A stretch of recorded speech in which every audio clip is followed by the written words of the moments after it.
నమస్తే, welcome to editor analysis. Jaganmohan Reddy గారికి ప్రాణహాని ఉందా? ఇది సంచలనం రేపుతున్న అంశం. ఎందుకంటే ఇది సామాన్యమైన అంశం కాదు. సరే, ఎవరు ఏ రకంగా మాట్లాడినప్పటికీ ఏనైనప్పటికీ కూడా ఒక పార్టీ అధ్యక్షుడు, మాజీ ముఖ్యమంత్రి, ప్రజాదరణ ఉన్న వ్యక్తి, తనకి ఏదైనా హాని జరిగినా పరిస్థితి వేరే రకంగా ఉంటుంది.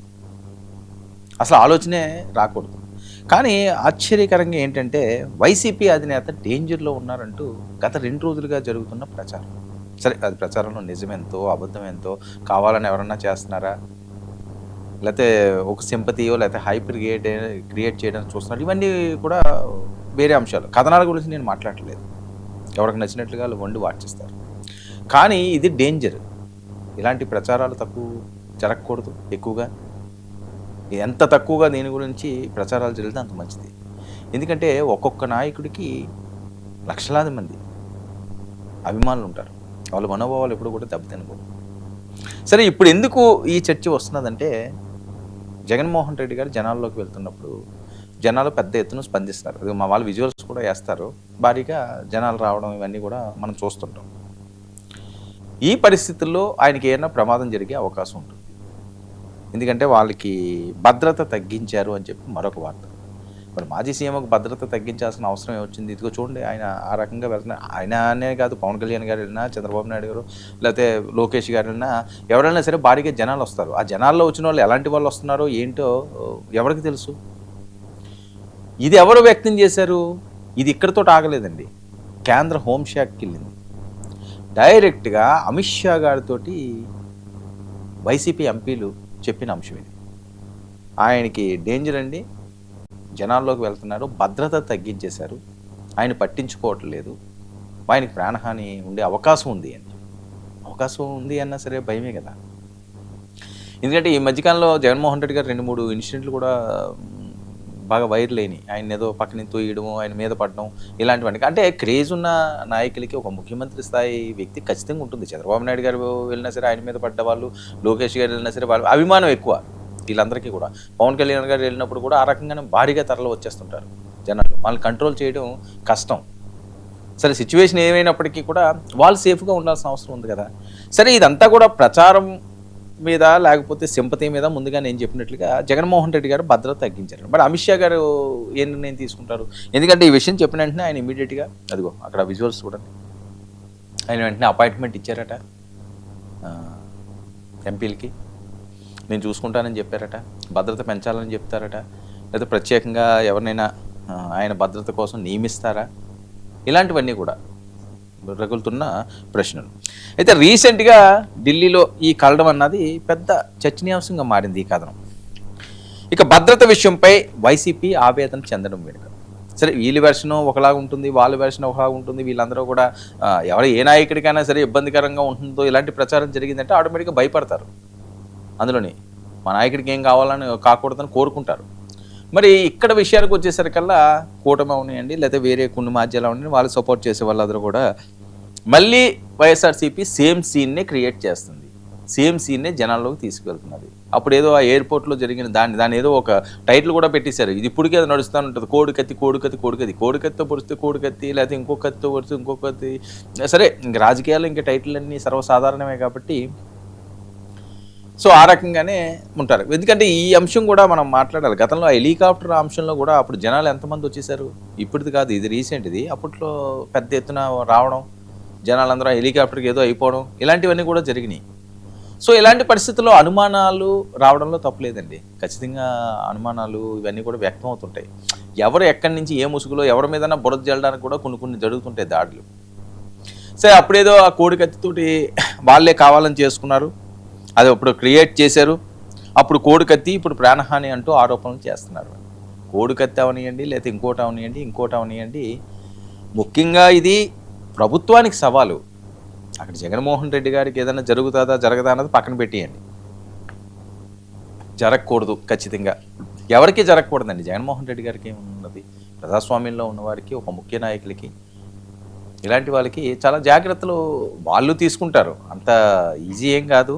ఎవరో అంత ధైర్యం ఏమి చేయరు ఏ నాయకుల మీద. ఎందుకంటే పవన్ కళ్యాణ్ గారి మీద కూడా అప్పట్లో విపరీతంగా ప్రచారాలు జరిగినాయి. ఏదో బ్లేడ్ బాధ్యులు వచ్చినాయి, లేకపోతే బ్లేడ్ బ్యాచ్లు వచ్చినాయి, లేకపోతే ఇంకోరు వచ్చారు, వాళ్ళు ఇలా చేస్తున్నారు, సూదులు తెచ్చారు, సూదులతో పొడుస్తున్నారు, ఏదో రాళ్లతో దాడి చేయడానికి చూశారు, లేకపోతే ఇంకో రకంగా చేశారు.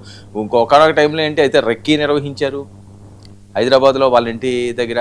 ఇక్కడ మాదాపూర్లో ఉన్న నివాసం ఉంది కదా పవన్ కళ్యాణ్ గారిది, అక్కడ రెక్కి నిర్వహించారని ఈ రకమైన ప్రచారం కూడా జరిగింది.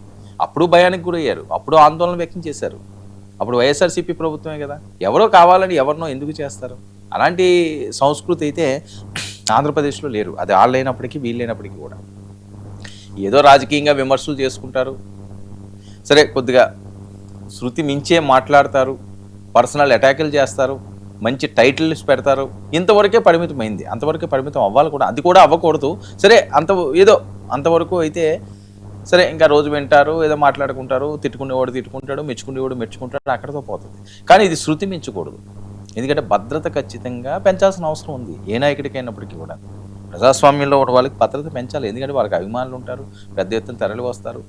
దాన్ని మనం ఏదో తక్కువగా ఇంకోటి చేసో అన్నది మంచిది కాదు. అప్పట్లో ఏదో చంద్రబాబు నాయుడు గారికి ఆ రకంగానే చేశారు, లేదా పవన్ కళ్యాణ్ గారికి కూడా భద్రత లేకుండా చేశారు, ఆయన్ని కూడా ఇబ్బంది పెట్టారు, పర్మిషన్లు ఇవ్వలేదు, ఇలాంటివన్నీ కూడా ప్రచారం జరిగింది. మీ హయాంలో కూడా అలాంటి ప్రచారం జరిగినప్పుడు వాళ్ళు చాలా ఆవేదన వ్యక్తం చేశారు, ఆందోళనలు వ్యక్తం చేశారు, ధర్నాలు చేశారు. ఆయన అయితే ఆ కారు టాప్ మీదకి ఎక్కి ఆయన వెళ్ళిన సందర్భం ఉంది, నడుచుకుంటా వెళ్ళిన సందర్భం ఉంది పవన్ కళ్యాణ్ గారు. అక్కడి నుంచి విజయవాడ నుంచి, హైదరాబాద్ నుంచి విజయవాడ వెళ్తుంటే ఆ బార్డర్లో కోదాడ దగ్గర ఆపేస్తే ఆ బ్రిడ్జ్ అంతా కూడా నిండిపోయింది. సో ఇలాంటి చాలా సంఘటనలు జరిగినాయి. ఇవన్నీ కూడా ఎవరు అధికారంలో ఉన్నా ఇవి మంచిది కాదండి. ఈ ఇచ్చే మెసేజ్ అయితే 100% మంచిది కాదు. మీరు అధికారంలో ఉన్నప్పుడు వాళ్ళని అడ్డుకుంటాం, వాళ్ళ అధికారంలో ఉన్నప్పుడు మిమ్మల్ని అడ్డుకుంటామన్న మెసేజ్ అయితే మంచిది కాదు, అది సమాజానికి మంచిది కాదు. ధర్నాలు చేయనియండి, ఆందోళన చేయనియండి, వెళ్ళనియండి, వాళ్ళ కార్యక్రమాలు వాళ్ళు చేసుకొనివ్వండి, భద్రత కల్పించండి, రోప్ పార్టీలు పెట్టండి, ఎటువంటి హాని కలగకుండా చూడండి. ఇప్పుడు ఏదైనా చిన్నదైనా సరే అది ప్రభుత్వానికి మచ్చ వస్తుంది. సో ప్రభుత్వానికి మచ్చ తేవాలని కూడా ఏదైనా చేయొచ్చు కదా, ఆ కుట్రలు కూడా జరిగే అవకాశం ఉంటుంది కదా. మనం ఎన్ని కథనాలు చూడలేదు, ఎన్ని స్టోరీలు వింటలేదు, ఎన్ని కథనాలు వింటలేదు. సో దేనికి కూడా అవకాశం ఇవ్వకూడదు, దేనికి కూడా అవకాశం ఎట్టి పరిస్థితులను కూడా ఇవ్వకూడదు. చాలా జాగ్రత్తగా వాళ్లకు ఎటువంటి హాని కలగకుండా ఉండే విధంగా కాపాడుకోవాల్సిన బాధ్యతలు, వాళ్ళని జాగ్రత్తగా చూడాల్సిన బాధ్యత పోలీస్ శాఖకి, ప్రభుత్వానికి కూడా ఉంది. ప్రతిపక్ష నాయకుడు సరే, ఆయన ప్రతిపక్షం లేదు ఇది అదే అని ఏ రకంగా మాట్లాడుకున్నప్పటికీ కూడా ఒక సీఎం స్థాయి వ్యక్తి కాబట్టి అప్పుడు వాళ్ళున్నా, అప్పుడు మీరున్నా, ఇప్పుడు వాళ్ళున్నా, ఎవరైనా సరే చాలా జాగ్రత్తగా ఉండాలి. కానీ ఇది ఏంటంటే వైఎస్ఆర్సీపీ శ్రేణులు చేరిన తీవ్ర ఆందోళన కలిగిస్తున్న అంశం ఇది. ఏంటి జగన్మోహన్ రెడ్డి గారికి ఏమన్నా కాబోతుంది, ఇది ఇక్కడతోటి కాదు, ముందు వెళ్ళిపోతున్నది. అమిత్ షా రంగంలోకి దిగారు అని అమిత్ షా గారు ప్రభుత్వంతో మాట్లాడతారు.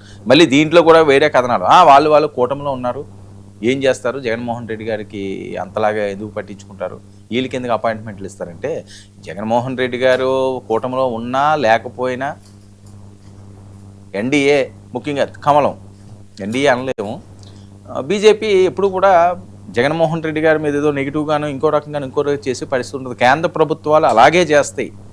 ఎవరు ఏమనుకున్నా, ఎవరు కాదనుకున్నా, ఎవరు అనుకున్నా కేంద్ర ప్రభుత్వాల తీరు అలాగే ఉంటుంది. 2 నాలుకలతోడు 2 కళ్ళతోనే ఉంటుంది. ఎందుకంటే ఎప్పుడు ఎవరితో అవసరం వస్తుందో తెలియదు కదా, ఎప్పుడు ఎవరితో అవసరం వస్తుందో తెలియకుండా మనం ఎందుకు గొడవలు పెట్టుకోవాలి, అంత అవసరమే ఉంది.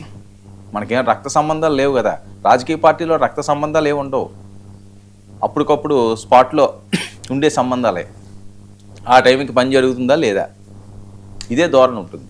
ఇప్పుడు కూడా అదే ఉంటుంది ఖచ్చితంగా. ఎందుకంటే వైఎస్ఆర్సీపీ ఎంపీలకు వెళ్ళడానికన్నా, లేదా ఇంకొకటన్నా, లేదా ఏదైనా సరే కేంద్ర ప్రభుత్వం ఎప్పుడు నో చెప్పదు. జగన్మోహన్ రెడ్డి గారు వెళ్ళి కలుస్తామన్నా, మేము కూటమిలో ఉన్నాం, నీతో మేము కలము అనే పరిస్థితి ఉండదు. వాళ్ళు 3 సార్లు అధికారంలో ఉన్నారంటే కేంద్ర ప్రభుత్వం ఈ రకమైన ఆలోచన చేస్తున్నది కాబట్టి వాళ్ళు ఆచితూచి అడుగులు వేస్తుంటారు. ఇక్కడ మీరు ఏదో కొట్టుకోవడం, తిట్టుకోవడం ఈ రకమైన చేస్తుంటారు, కానీ కేంద్రానికి అంతా ఒకటే. పైకి మాత్రం మనది అన్నట్టుగా అనిపిస్తుంటుందేమో, అనిపిస్తుంటాయి కొన్ని అంశాలు చూస్తుంటే. ఎందుకంటే వాళ్ళు ఎప్పుడు కూడా దీని మీద మాట్లాడలేదు, నెగిటివ్గా ఏమీ ప్రచారం చేయలేదు. సరే, వీళ్ళతో ఉన్నాం కాబట్టి కొద్దిగా ప్రయారిటీ ఇస్తే ఇవ్వచ్చు కాక, కానీ అక్కడ లైన్ అయితే కట్ చేయరు. సో ఆ ధోరణి ఉందని జరుగుతున్న ప్రచారం నేను చెప్తున్నాను. ఇప్పుడు ఆ లైన్ కట్ చేస్తారు, లైన్ కట్ చేయదు. సో ఆ సందర్భం వేరు, ఈ సందర్భం వేరండి. ఏంటంటే జగన్మోహన్ రెడ్డి గారికి ప్రాణహాని అన్నది ఎంతవరకు వాస్తవం, ఆయన మీద ఎటువంటి ఈగా వాలకుండా చూసుకోవాల్సిన బాధ్యత ప్రభుత్వానికి, పోలీస్ శాఖది ఉన్నదన్నది వాళ్ళ అభిమానులు కోరుతున్న అంశం. సో అది మంచి పరిణామం కూడా, ఆ రకంగానే చెయ్యాలి. రాజకీయాలని కూడా తర్వాత చూసుకోవచ్చు. కేంద్ర ప్రభుత్వం కూడా నిజంగా దీని మీద దృష్టి పెట్టాలి. ఆయనకి కూడా ప్రత్యేకమైన భద్రతా ఏర్పాట్లు చేయాల్సిన అవసరం ఉంది. బయటికి వెళ్తుంటారు కాబట్టి ఇంక ఎలక్షన్ టైం వస్తుంది, లోకల్ వార్ అవన్నీ వస్తుంటుంది. అంటే ఇప్పుడు పెద్దదేం కాదండి, చిన్నది జరిగినా సరే అది రాష్ట్రానికి ఎఫెక్ట్ అవుతుంది. అది పెద్ద ఎత్తున ఒక లా అండ్ ఆర్డర్ ఇష్యూ వచ్చేస్తుంది. సో అంతవరకు తీసుకురాకూడదు. సో ఆయన సేఫ్గానే ఉంటారు. కానీ ఎందుకు ఈ ప్రచారం ఇప్పుడు జరుగుతుంది, మళ్ళీ దీన్ని వేరే రకంగా చేసి అప్పుడు కోడికత్తి అన్నారు, వాళ్ళు అప్పుడు అది అన్నారు, ఇప్పుడు ఇది అన్నారు, ఇప్పుడు మళ్ళీ డ్రామాలు ఆడుతున్నారని చెప్పి వీళ్ళు అంటారు. డ్రామాలు ఆయన ఆడుతున్నారో లేకపోతే వాళ్ళ తాలూకా వాళ్ళు ఆడుతున్నారు అన్నది పక్కన పెడితే ఆయన భద్రత ముఖ్యం, మీ భద్రతలు కూడా ముఖ్యమే. ఎటు నుంచి ఎటువైపు ఏది వస్తుందో ఎవ్వరూ ఏం చేసే పరిస్థితి ఉండదు. ఆ రోజు ఎయిర్పోర్ట్లో జరిగిన సంఘటన ఎవరు ఊహించలేదు కదా. అసలు బయట వాళ్ళు ఎవరైనా లోపలికి వెళ్ళగలరా? సరే అక్కడ ఉన్న వాళ్ళు చేశారు, సరే వీళ్ళు చేయించుకున్నారు, వాళ్ళు చేయించుకున్నారు, సింపతి ఇవన్నీ పక్కన పెడితే జరగడానికి ఏదైనా జరిగితే పరిస్థితి ఏంటి? సో ఆ ఛాన్స్ ఇవ్వకూడదు. ఎట్టి పరిస్థితుల్లోని కూడా పూర్తి స్థాయి భద్రత అందించాల్సిన అవసరం ఉంది. ఏ చిన్న పొరపాటు జరిగినా అది కూటమికే దెబ్బయ్యే ఛాన్స్ ఉంటుంది కాబట్టి, ప్రభుత్వానికి ఇబ్బందికర పరిస్థితులు వస్తుంటాయి కాబట్టి